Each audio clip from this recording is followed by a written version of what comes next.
Term life insurance नाम सुनकर थोड़ा कॉम्प्लिकेटेड लगता है ना? लेकिन चिंता मत कीजिए।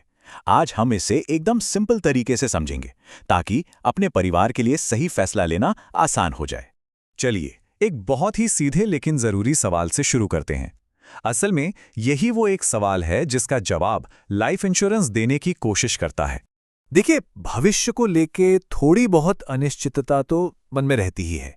तो आज की ये जो हमारी बातचीत है, ये इसी अनिश्चितता को कम करके एक साफ रास्ता दिखाने में मदद करेगी। तो आज हम क्या क्या कवर करने वाले हैं? सबसे पहले ये ज़रूरी क्यों है, फिर कितना कवर काफ़ी होता है, इसके बाद एक सही प्लान कैसे चुनें, और वो कौन सी आम गलतियां हैं जिनसे बचना चाहिए, और आखिर में हम बात करेंगे फाइनल पे आउट की। तो ठीक है, चलिए शुरू करते हैं। पहला सेक्शन है कि आखिर इसकी ज़रूरत ही क्यों है, मतलब इसका असल मकसद क्या है। तो ये टर्म लाइफ इंश्योरेंस आखिर है क्या? इसे ऐसे समझिए कि ये एक फिक्स्ड टाइम पीरियड के लिए एक फाइनेंशियल सेफ्टी नेट है, एक सुरक्षा कवच। मतलब अगर उस तय समय के दौरान पॉलिसी होल्डर को कुछ हो जाता है तो उनके परिवार को एक लमसम अमाउंट यानी एक मुश्त रकम मिल जाती है, और जैसे ही वो टर्म या अवधि पूरी होती है, कवरेज खत्म। और पता है, यही बात इसे काफ़ी किफ़ायती यानी अफोर्डेबल भी बनाती है। तो ये सुरक्षा आखिर करती क्या है, किन चीज़ों से बचाती है? देखिए, ये सिर्फ पैसों की बात नहीं है। ये इस बात को पक्का करने के बारे में है कि किसी के न रहने पर भी परिवार आर्थिक रूप से मजबूत रहें, घर का लोन या कोई और कर्ज बोझ न बने, और बच्चों की पढ़ाई या उनके सपने अधूरे न रह जाएं। तो अब जब हम ये समझ गए हैं कि इसकी ज़रूरत क्यों है, तो अगला और शायद सबसे बड़ा सवाल ये आता है कि कितना कवर काफ़ी है। मतलब ये अमाउंट कैसे तय किया जाए? कवरेज का अमाउंट कैलकुलेट करने के मोटे तौर पर 3 पॉपुलर तरीके हैं। पहला है इनकम रिप्लेसमेंट मेथड। इसका सीधा सा मतलब है कि रिटायरमेंट तक की आपकी भविष्य की सारी इनकम को कवर करना। दूसरा है एक्सपेंस रिप्लेसमेंट। इसमें भविष्य के सारे बड़े खर्चों और फाइनेंशियल गोल्स को जोड़ा जाता है। और तीसरा है अंडरराइटर्स रूल। ये बीमा कंपनियों का अपना एक थंब रूल होता है जो उम्र और इनकम के हिसाब से एक मल्टीपल तय करता है, जैसे कि आपकी सैलरी का 25 गुना। हर तरीके से आपको एक अलग अंदाजा मिलता है। लेकिन अगर एक आसान सा सीधा साधा हिसाब चाहिए, तो एक जनरल रूल है कि अपनी सालाना इनकम का कम से कम 10 से 15 गुना कवर लेना चाहिए। ये एक बहुत अच्छा स्टार्टिंग पॉइंट है, और ज़्यादातर फाइनेंशियल एक्सपर्ट्स भी यही सलाह देते हैं। चलिए, अब आते हैं सबसे प्रैक्टिकल हिस्से पर, यानी अपने लिए एक सही प्लान कैसे चुनें, एक बायर की चेकलिस्ट।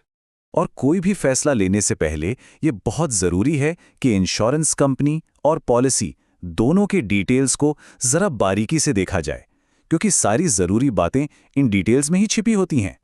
तो जब आप एक इंश्योरेंस कंपनी को चुन रहे हो, तो 3 चीज़ों पर खास ध्यान देना है।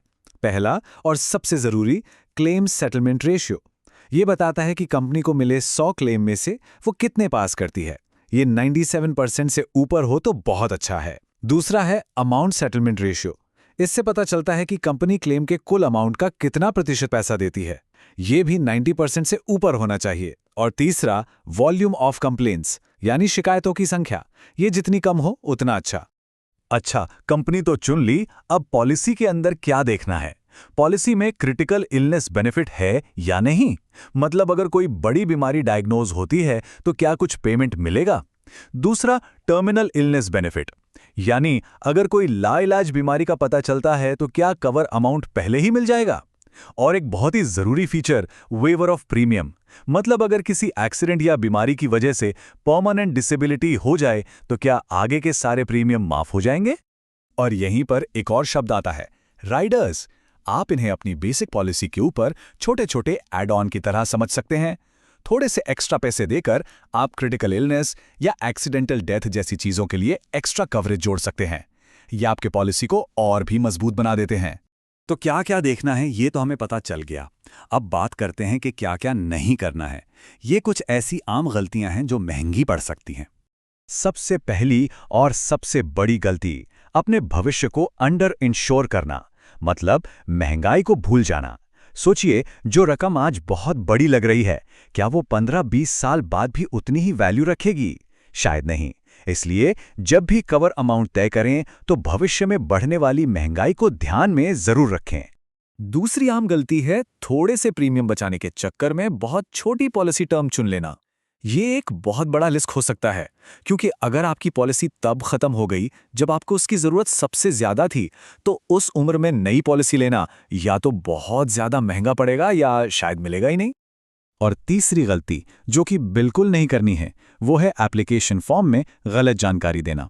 हमेशा याद रखिए, हर जानकारी, चाहे वो आपकी सेहत से जुड़ी हो या आदतों से, बिल्कुल सच सच बताएं, क्योंकि अगर बाद में पता चला कि कोई बात छुपाई गई थी तो बीमा कंपनी क्लेम को रिजेक्ट भी कर सकती है और फिर पूरी पॉलिसी लेने का कोई मतलब ही नहीं रह जाएगा।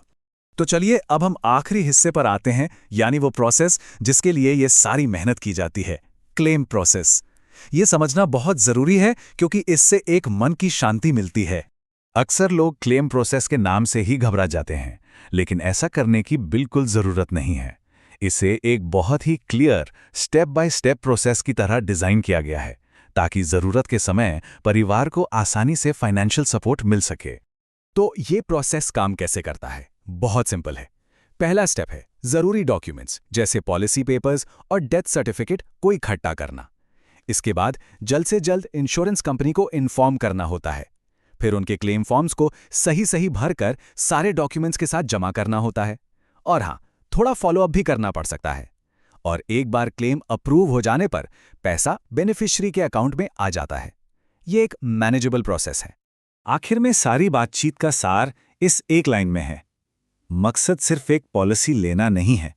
मकसद ये है कि जो सम अश्योर्ड यानी बीमा की जो रकम है, वो इतनी हो कि परिवार की सारी ज़रूरतें पूरी हो सकें और वो अपनी ज़िंदगी सम्मान के साथ जी सकें। तो आज की बातचीत को ख़त्म करते हुए इस आखिरी सवाल के बारे में ज़रूर सोचिएगा। ये सिर्फ नंबर और पैसों का खेल नहीं है, ये एक विरासत की बात है। ये सुरक्षा और देखभाल की उस कहानी के बारे में है जो कोई अपने पीछे छोड़कर जाता है। ये सोचने के लिए एक बहुत गहरी बात है।